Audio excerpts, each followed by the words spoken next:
je suis heureux de vous accueillir pour cette 4e vidéo sur le thème de la structure de l'Église. Aujourd'hui, nous allons rentrer un peu plus dans le vif du sujet de la vision que j'ai reçue de la part du Seigneur. La Bible, en fait, nous parle de l'Église de deux manières différentes. Et ça a été traduit par ceux qui ont traduit la Bible en français par un E majuscule et un E minuscule. En fait, le E majuscule représente l'Église de tous les temps, de tous les peuples, qui est finalement le corps de Christ. C'est l'Église spirituelle. C'est une Église qu'on ne peut pas percevoir d'une manière physique et qui regroupe toutes les personnes qui ont cru en Christ depuis la fondation de la première Église à Jérusalem jusqu'à la fin des temps où Jésus viendra pour reprendre son épouse. Ensuite, quand on parle de l'Église avec un petit E minuscule, c'est, sa manifestation visible sur la terre. Et donc l'Église avec un petit E est une Église locale. Et nous allons parler aujourd'hui de l'Église locale et commencer à définir la structure de l'Église locale. Vous vous souvenez peut-être que dans la première vidéo, on vous avait présenté une image de cette vision, qui était la roue de vélo, et nous allons parler aujourd'hui des anciens qui sont ici. Et peut-être, si nous avons le temps, nous allons parler des diacres qui sont ici, qui sont la jante. Pour moi, si je comprends bien la parole de Dieu, la première autorité que nous retrouvons dans l'Église locale, c'est celle des anciens. Nous voyons dans Actes 20-28 qu'ils sont appelés épiscopos, c'est-à-dire surveillants. C'est leur fonction. On les appelle aussi presbyteros, anciens, c'est leur titre. Donc, nous entendons par une église locale une représentation de l'église universelle qui est limitée à une localité. Et c'est la première autorité de l'église. C'est ce que nous enseigne la parole de Dieu. Et c'est toujours collégial. On voit toujours un groupe d'anciens qui gèrent une communauté. Alors il y a une grande différence entre la charge d'anciens et de diacres et le ministère. Cette différence, elle est de quel ordre? En fait, les anciens peuvent avoir une aspiration humaine. C'est ce que 1 Timothée 3.1 nous dit. Celui qui aspire à la charge d'ancien aspire à une charge excellente. Le ministère n'est pas le choix de l'homme. C'est Jésus, si on se réfère à Éphésiens 4, qui fait des dons aux hommes. C'est-à-dire que Dieu choisit un homme, une femme, et il décide de le donner à l'Église universelle. La charge d'ancien, l'aspiration peut être humaine. Donc j'espère que vous voyez bien la différence. Différence aussi, c'est que effectivement, comme le désir de devenir ancien peut être une aspiration humaine, il y a toute une liste d'exigences que pour les ministères, la parole de Dieu ne donne aucune exigence, parce que Dieu voit le cœur, il voit ce qui se passe dans le cœur, et puis il choisit un homme, une femme, pour le servir et pour servir l'Église. Nous pouvons nous former de toutes les manières que ça soit. Nous ne pouvons pas prétendre à un ministère, qu'il soit prophétique, qu'il soit pastoral, qu'il soit doctoral. Nous pouvons faire toutes les études que nous voulons, avoir les aspirations que nous voulons. Le choix reste le choix de Dieu. Et nous voyons au travers de la parole de Dieu que Dieu a choisi des hommes qui n'étaient pas l'élite. Et probablement que nous n'aurions pas choisi ces hommes. Et quelquefois, ils avaient des grandes lacunes, mais ça n'empêchait pas Dieu de les utiliser. Pour la charge d'anciens, les exigences sont beaucoup plus élevées, et c'est ce que nous allons voir Il y a deux textes qui en parlent. Il y a Tite, chapitre 1er, versets 6 à 9, mais nous n'allons pas prendre ce texte-là. Et il y a aussi Timothée qui en parle dans son chapitre 3 de sa première épître, enfin Paul, quand il parle à Timothée, dans sa première épître au chapitre 3, nous voyons à partir du verset 2 toute une liste d'exigences. Alors, je vais les aborder rapidement. Et par exemple, il nous est dit il faut que l'évêque soit irréprochable, mari d'une seule femme. Alors déjà, ça pourrait nous poser des questions. Est-ce que quelqu'un qui est divorcé peut être ancien? Il doit être sobre, modéré, réglé dans sa conduite, hospitalier et quelque chose qui est important, propre à l'enseignement. Il ne faut pas qu'il soit ni adonné au vin ni violent, mais indulgent, pacifique, désintéressé. Donc voilà déjà le caractère de l'homme qui est dévoilé. Il faut qu'il dirige bien sa propre maison et qu'il tienne ses enfants dans la soumission et dans une parfaite honnêteté. Alors là aussi, on pourrait se poser la question, est-ce que quelqu'un qui a eu des enfants rebelles, qui vivent une vie dépravée, peuvent être anciens? Je pose ces petites questions. Si vous désirez qu'on y réponde, on y répondra, mais sinon, si vous avez votre propre vision, d'accord. Le verset 5 nous dit, car si quelqu'un ne sait pas diriger sa propre maison, comment prendra-t-il soin de l'Église de Dieu? Il ne faut pas qu'il soit un nouveau converti, de peur qu'enflé d'orgueil, il ne tombe sous le jugement du diable. Et là, j'aimerais répondre. Parce que quelquefois, on dit, eh bien, un ancien, il faut qu'il ait des années dans le Seigneur. Si nous prenons l'exemple de Paul et Barnabas dans leur premier voyage missionnaire, il s'est passé environ 3 mois quand à leur retour, ils ont commencé à établir des anciens. Donc, quand on dit qu'il ne soit pas un nouveau converti, ça ne veut pas dire qu'il ait des années d'expérience avec le Seigneur. Les anciens qui ont été nommés à cette période-là n'avaient que quelques mois de vie chrétienne. Il faut qu'ils reçoivent un bon témoignage de ceux du dehors, donc c'est une des exigences.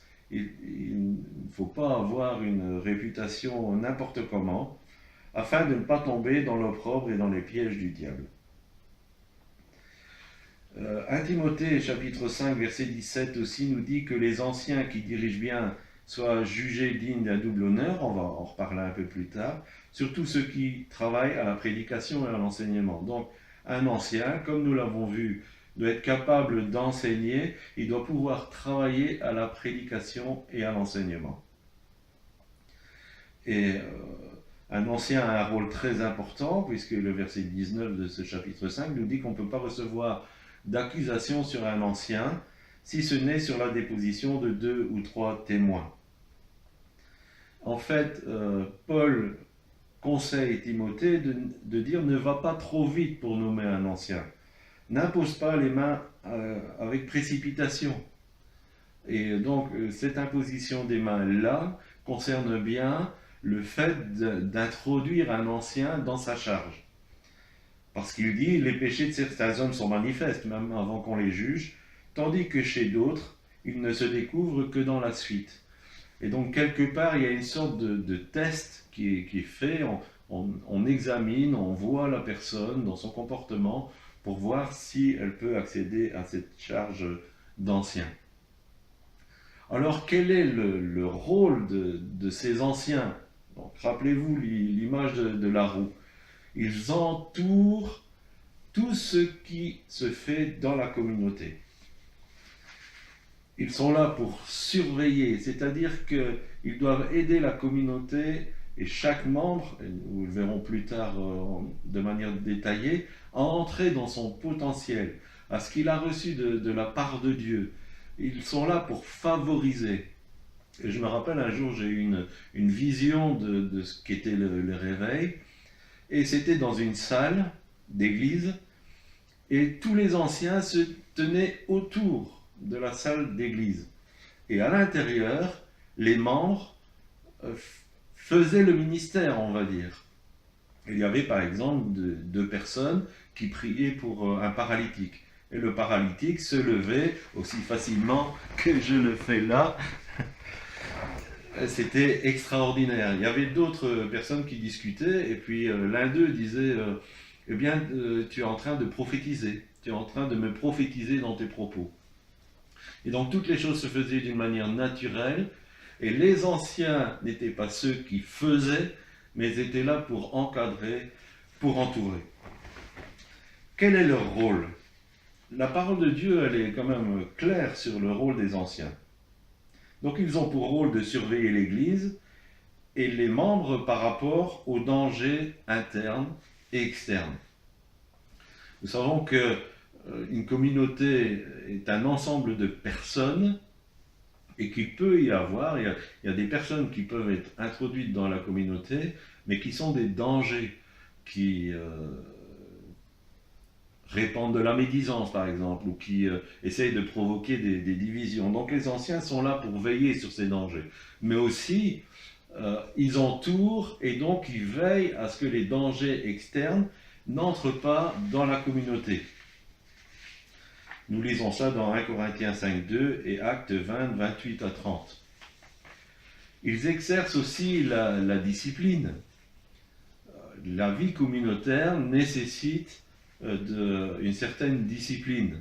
Et Jésus, dans Matthieu 18, nous a expliqué le fonctionnement de la discipline. C'est 1 Corinthiens 5.2 qui nous dit cela. Donc ils sont là pour veiller à ce que personne ne devienne un perturbateur, personne ne fasse du tort à la communauté.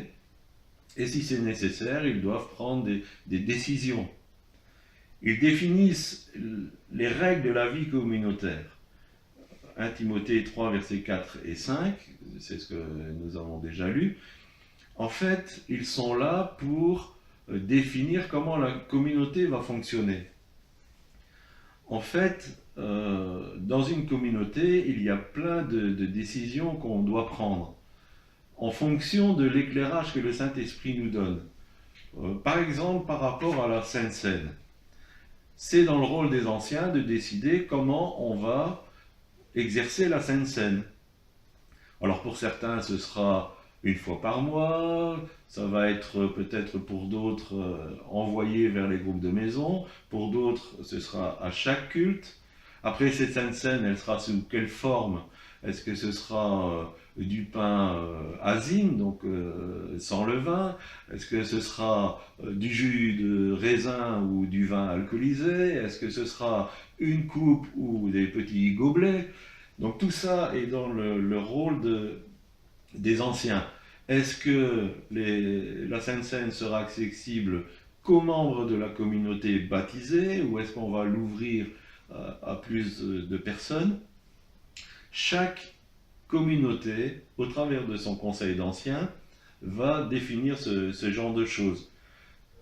Donc ils définissent les règles de vie de la communauté pour que chacun se sente le plus à l'aise possible. C'est aussi eux qui gèrent les finances dans le sens budgétaire. Donc le Acte 11, 29 et 30 et Tite 1, 7 nous dit qu'ils sont oikonomos, ce qui veut dire trésorier, administrateur. C'est bien le groupe d'anciens qui gère ce qui est le domaine financier.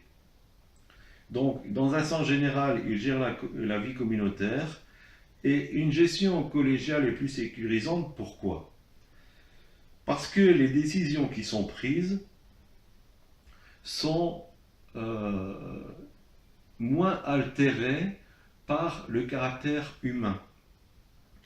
Et donc cela protège la communauté.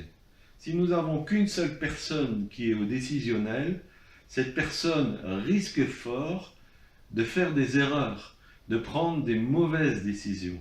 Et quand on a un collège, c'est sécurisant pour la communauté, c'est sécurisant pour les membres de l'Église. Ensuite, cela protège aussi celui qui doit faire respecter ces règles. Si il n'y a qu'une seule personne qui définit les règles, elle sera la seule à être confrontée à peut-être une opposition. que si c'est un collège, il y a un soutien mutuel qui peut gérer l'opposition, qui peut expliquer le pourquoi, le comment. Il y a des failles qui existent dans les églises qui sont dues au fait que c'est une seule personne qui prend les décisions, parce qu'elle est faillible. Or, l'effet communautaire évite cette faillibilité, mais aussi parce que quelquefois elle est confrontée à de l'opposition et qu'elle est seule en face de cette opposition. Donc c'est important que la communauté soit gérée par un collège d'anciens. C'est une autorité importante, le collège d'anciens, au point, comme nous l'avons lu, qu'une accusation contre un ancien doit suivre tout un protocole. Donc nous voilà déjà avec notre structure d'anciens et leur rôle, ce qu'ils ont à faire. J'ajoute que la charge d'ancien est proportionnée. Qu'est-ce que j'entends par là? C'est que l'ancien doit être plus mature que les personnes qui sont mises sous sa charge. Mais cette maturité sera en relation justement avec les personnes qui sont sous sa charge. C'est-à-dire qu'un ancien de Bruxelles, on va dire, peut avoir certaines compétences, mais qu'un ancien de Kinshasa aura des compétences peut-être plus élevées parce que les gens de sa communauté sont déjà beaucoup plus matures. Donc si nous avons une communauté avec beaucoup de nouveaux convertis, les anciens ne doivent pas avoir la maturité d'une église qui est déjà beaucoup plus ancrée, beaucoup plus ancienne, avec des gens beaucoup plus matures. Disons que le niveau d'exigence, c'est d'avoir une maturité qui est supérieure aux membres de la communauté. Mais cette maturité ne doit pas être arrivée à un haut d'échelle, sinon ça devient très très difficile de rencontrer des anciens, d'en trouver, et en même temps, ça permet à l'ancien de progresser en même temps que la communauté progresse. Donc les anciens, il y a des exigences, mais ces exigences sont proportionnées par rapport au peuple qui est mis sous sa charge. Donc j'ai déjà été un peu long sur le domaine des anciens, on parlera des diacres la prochaine fois. J'aimerais répondre à 3 questions qui se posent. La première, c'est cette surveillance fait un peu peur. Quelle est-elle? Alors, dans le terme surveillance, on voit souvent cela d'un sens négatif. En fait, la surveillance des anciens n'est pas que négative. Le fait de surveiller, c'est aussi pouvoir percevoir le potentiel de chacun. Donc les anciens sont là pour aider chaque membre à rentrer dans son potentiel. Donc dans leur surveillance, ils voient ce qu'il y a dans le cœur des personnes qui sont sous leur charge et de les aider à rentrer dans ce potentiel. Maintenant aussi, comme je le disais, quelquefois dans les communautés, il y a des perturbateurs. Et les anciens ont charge du troupeau, c'est-à-dire qu'ils doivent prendre soin de tout le monde.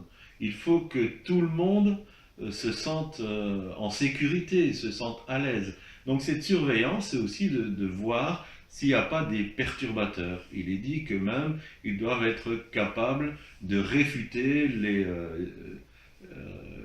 ceux qui s'opposent.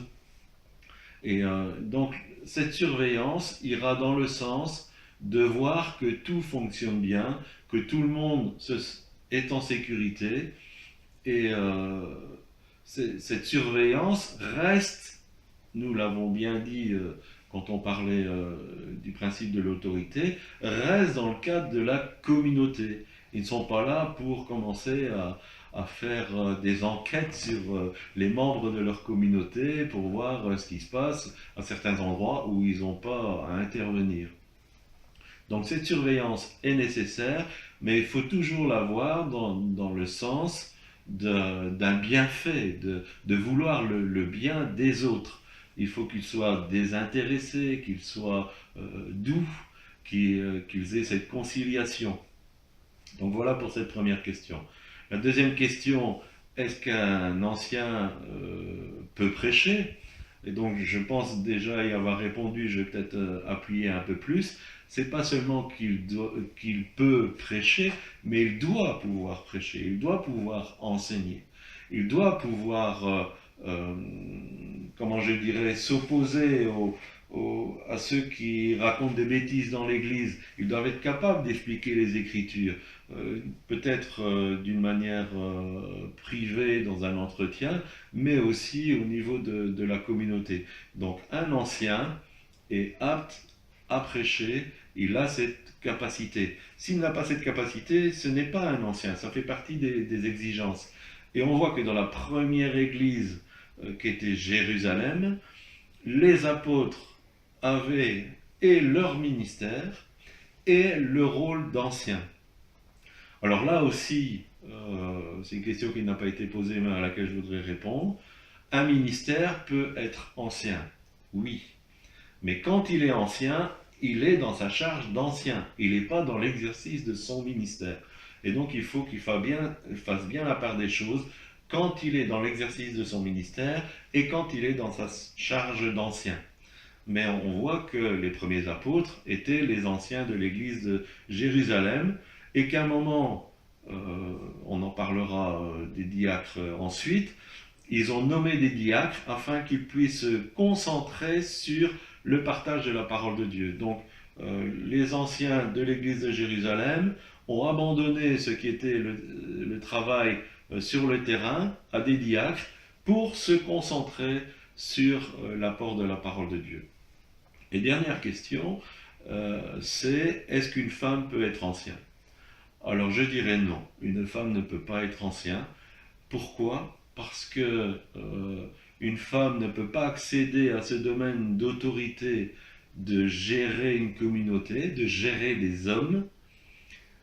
La Bible nous dit que Paul n'est pas d'accord qu'une femme prenne autorité sur l'homme. Or, un ancien, comme il est la première autorité de l'église locale, est obligé, même dans l'exercice de la discipline, de prendre autorité sur les membres. Et donc une femme ne peut pas prendre autorité sur les membres qui seraient des hommes. Et la deuxième des choses, c'est que les anciens sont les défenseurs de la saine doctrine, et c'est quelque chose qui appartient aux hommes.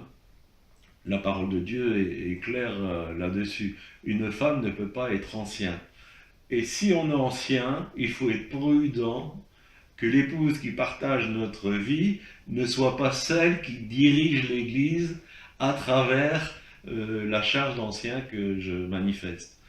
Ça, c'est quelque chose qu'il faut faire attention aussi, parce que des fois, les sœurs, si elles n'arrivent pas à rentrer par la porte, elles rentrent par la fenêtre. Voilà, j'espère avoir répondu à cette question. Par contre, nous allons voir qu'au niveau du diaconat, les femmes peuvent être diaconesses, et justement parce que les diacres ne doivent pas avoir cette aptitude à enseigner. Je vous remercie pour votre attention. J'espère que ça vous titille. J'aimerais que vous réagissiez. À bientôt. Bye bye.